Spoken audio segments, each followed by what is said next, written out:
The wail of sirens tore through the night. Blue and red lights flickered across the wet asphalt after a summer rain. Marcus Johnson knelt on the ground, both hands raised high, his knees grinding against the burning pavement. Behind him, his son Jaden trembled, wide-eyed and terrified. On the brick wall in front of them, half-finished letters blazed in crimson spray paint. "Color is not a crime. Drop the can. Now." Officer Miller's voice barked, harsh and sharp. His pistol pointed straight at Jaden, a boy of just 12 years old. "He's only a child." Marcus shouted, his voice breaking, "God, he's just painting." But in Miller's eyes, Jaden wasn't a child. He was a black vandal.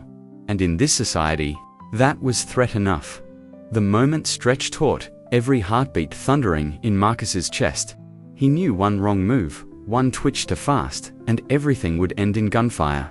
3 days earlier, it all began with a single can of paint. Jaden stood in the family garage, clutching a can of red spray paint. The blank white wall before him loomed like a giant sheet of paper. The 12-year-old drew in a deep breath and pressed the nozzle. A bold red line hissed across the wall, the sharp smell of paint filling the air. Minutes later, the words emerged, thick and defiant, "Color is not a crime." Jaden stepped back, heart racing, and smiled. It wasn't just graffiti, it was a voice. A protest. At school, he was used to the stares, the whispers of gangster from white classmates who saw his skin before they saw him. They made him feel criminal for simply existing. When Marcus came home from work, sweat still soaking his uniform, he froze in the garage doorway. He knew instantly the HOA would never allow this. His instinct was to scold. But then he saw the pride burning in his son's smile. Marcus placed a heavy hand on Jaden's shoulder and sighed. "You know this is going to cause trouble, right?" Jaden nodded, his eyes shining. "I know, but Dad, my skin has never been a crime. People need to see that." Marcus went quiet.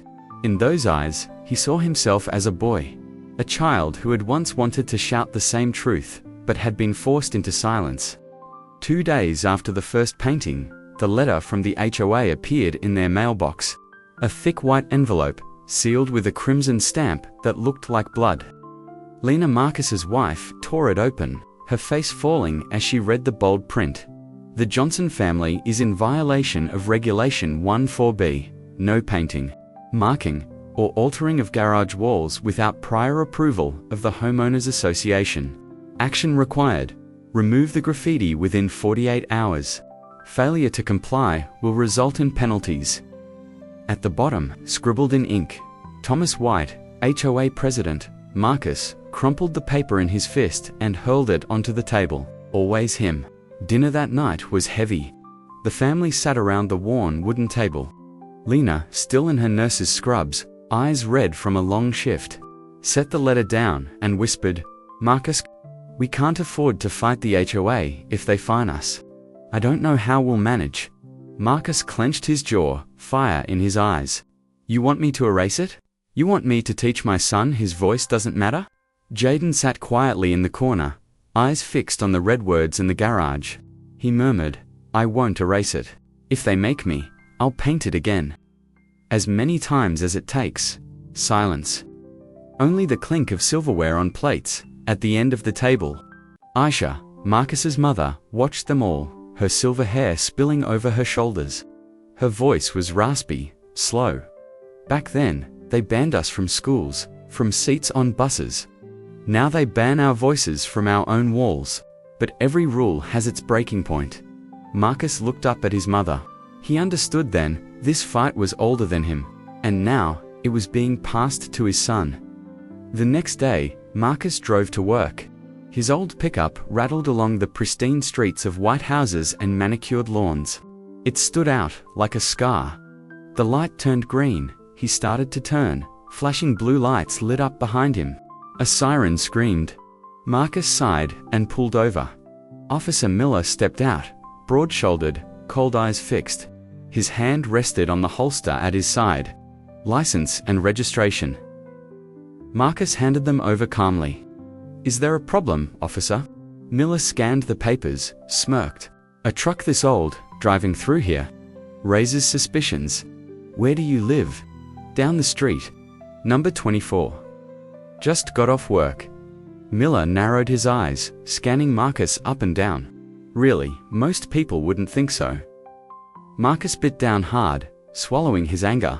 Miller handed the documents back, his tone dripping sarcasm. Watch yourself, next time. People are keeping an eye on you.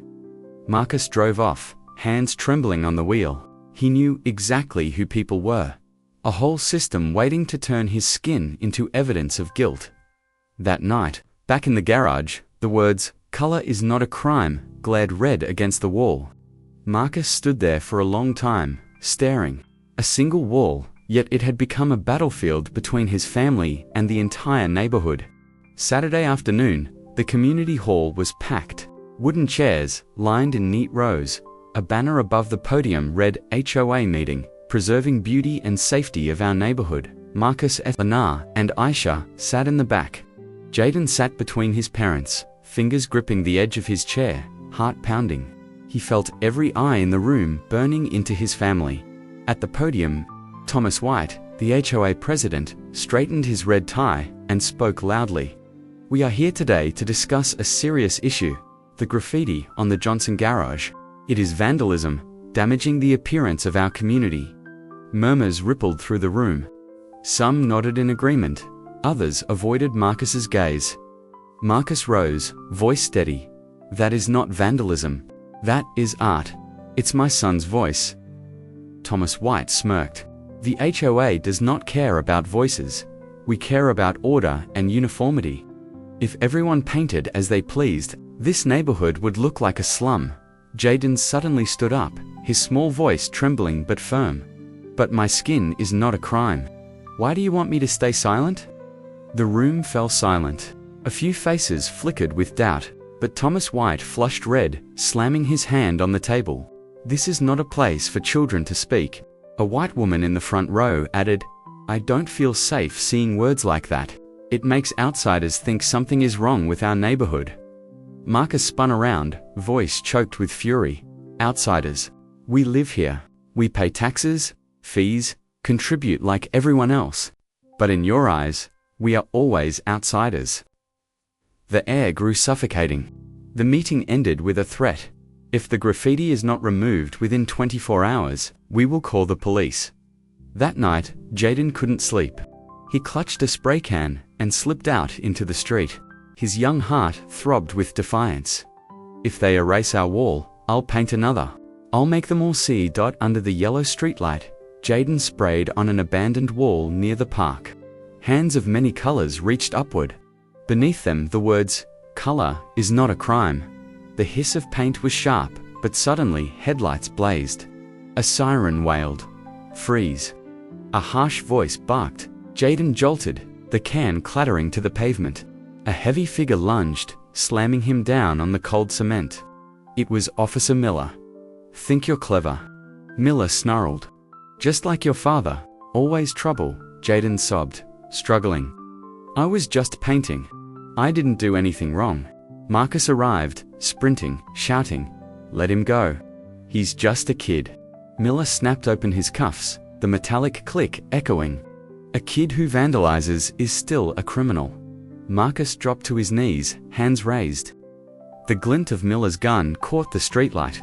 From glowing windows above, dozens of pale faces watched, silent, as if witnessing a scene they'd seen too many times before. That night, the local police station felt like a block of frozen concrete. On the waiting bench, Marcus sat hunched, his hands trembling. Lena sat beside him, her face swollen from crying. Aisha prayed quietly, rosary beads slipping through her shaky fingers. Inside, Jaden sat in a juvenile holding cell. The 12-year-old huddled on a metal chair, cuffs tight on his wrists. His eyes were red, tears streaking down his cheeks. He had never felt so small. He couldn't understand why a painting had turned him into a criminal. Marcus slammed his hand on the counter, his voice raw. He's just a child. He hasn't hurt anyone. The desk officer looked up, voice flat. He vandalized public property. Juvenile court will be contacted. Lena broke into sobs, burying her face in her hands. Marcus started forward, but the other officers shifted, hands on their holsters. He swallowed hard and sat back down. An hour later, with the help of a community lawyer, Jaden was released. The heavy door clanged open, and the boy ran into his mother's arms, sobbing. Marcus held him tight. He knew this scar would follow his son forever. The next day, whispers spread through the neighborhood. Behind curtains, white residents muttered, "That boy vandalized a wall." The Johnsons are always trouble. But among black neighbors, a new current stirred. Mr. Brown, a black veteran from down the street, knocked on Marcus's door. His voice was steady, warm, but firm. "I saw everything. We can't let this go on." Beside him stood Mrs. Wilson, who owned the small grocery store, and a few young men from the block. They crowded into the Johnsons' small living room. "They want you silent, Marcus," Mrs. Wilson said, fire in her eyes. "But we can't let our children grow up in fear." "This isn't just about a wall anymore," Mr. Brown added. "It's about all of us." Marcus was struck silent. He had always carried the weight alone, but now he saw hands reaching toward him. He wasn't alone. The next day, another letter arrived from the HOA. Final notice: if the graffiti is not removed, we will hire removal services and bill the Johnson family. Lena tore the letter, voice shaking with rage. "They want to destroy us." Double quotes. Marcus picked it up, eyes steady with resolve. "No, not this time." That evening, Jaden sat in the garage, staring at the blazing red words on the wall. A spray can rested in his lap, but he didn't dare use it. Marcus entered, sat beside him. "Dad, was I wrong?" Jaden whispered. Marcus pulled him close, voice firm and low. "No, Jaden. You weren't wrong. What's wrong is a society that treats skin like a crime. You just wrote the truth." Jaden's eyes lit up again. In that moment, he saw his father not just as a wary worker, but as a fighter. Days later, in front of the neighborhood gates, more than 30 people gathered. They held signs high. "Color is not a crime." Justice for Jaden. Marcus held his son's hand tight. Aisha stood tall beside them, her eyes shining with tears of pride.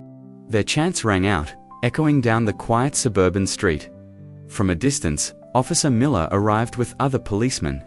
He stood still, watching the boy he had cuffed days earlier. For the first time, hesitation flickered in his gaze. But Marcus no longer knelt. He stood tall, gripping his son's shoulder, showing the entire neighborhood his family would not be broken. 2 weeks later, the once quiet neighborhood had transformed into an open-air gallery. Not just the Johnsons' garage, but old walls, abandoned fences. Even wooden gates now glowed with color. The black community, joined by sympathetic white neighbors, painted side by side. Amateur artists, teenagers, children, all added their strokes. Faces emerged on the walls: Martin Luther King, Rosa Parks, Malcolm X, George Floyd, and countless unnamed souls who had fallen. At the center stood Jaden's piece, a black boy holding a spray can high. White wings spread wide behind him. Beneath it blazed the words in crimson: "Color is not a crime." People came from across the city to see it. Some eyes shone with emotion, some spilled tears, and some lowered in shame, those who once called graffiti a crime. Marcus stood among the crowd, holding Lena's and Jaden's hands. For the first time, he didn't feel his family was out of place. He felt their voices echoing, reaching others' hearts. Aisha stood beside him, tears on her cheeks, whispering softly, "At last, a day when our skin isn't buried in silence." In the distance, Officer Miller appeared. He didn't draw his gun, didn't shout orders. He simply stood, staring at the boy he had once cuffed. In his gaze flickered something unfamiliar, not remorse, but recognition. Thomas White, the HOA president, was there too. A reporter asked him, "What do you think of this mural?" He stood frozen, silent for a long time. Then he simply turned away. As night fell, streetlights lit up the painted walls. Music blasted from an old speaker, rap beats pounding, drums echoing. The crowd roared together. "Color is not a crime. Color is not a crime." Marcus lifted Jaden onto his shoulders. The boy laughed, eyes gleaming. "Dad, I want to paint more. I want the whole city to know my skin isn't a crime." Marcus held him tight, voice firm. "Then we'll paint, son. We'll paint until no one dares call our skin a crime again." And in the rising chants, in the blaze of crimson on the wall, a different future cracked open. A future where silence was no longer an option, and skin had never been a crime.